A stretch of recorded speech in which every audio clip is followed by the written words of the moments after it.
Welcome back to OpenLine. Talking with Braden Boucek here, Director of Litigation for the Beacon Center, about some of the lawsuits that are pending against Metro and the state. And one of the concerns I guess you have is Metro's tight budget situation. Is that right? Yes. There's no doubt Metro's in a tight budget situation right now. And you think that may be one reason that some of these things are happening. Yeah, I fear because of the city's tight budget that they're looking for creative ways to finance things that the city would ordinarily not have an objection to financing, such as things that are classically within the purview of cities like infrastructure, so sidewalks, curbs, gutters, public roadways.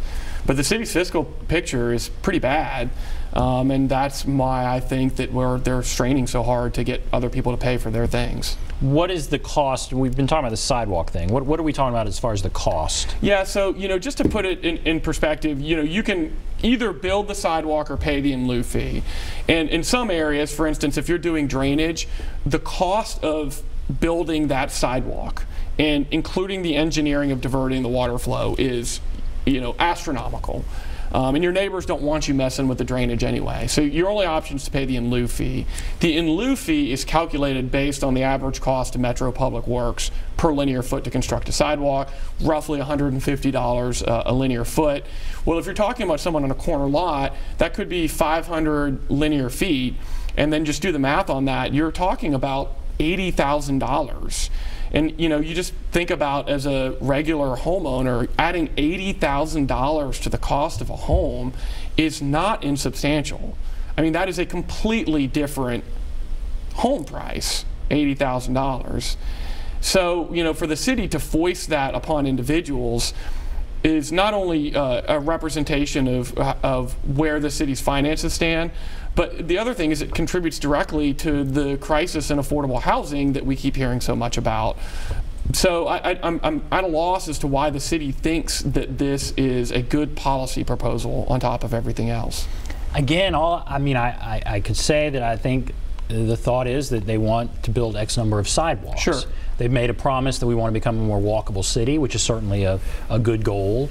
And frankly, Metro, the budget does not lend itself toward building tons of sidewalks. So I think that would be the argument. And so let's say we all agree we want more sidewalks. The person who's building a house, if they're going to build a house, they have to build a sidewalk. That would be what Metro may come back and say.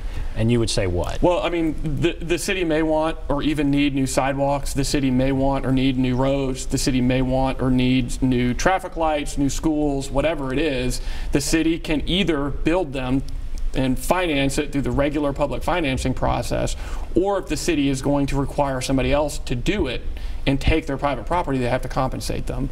And that is just what the Constitution requires.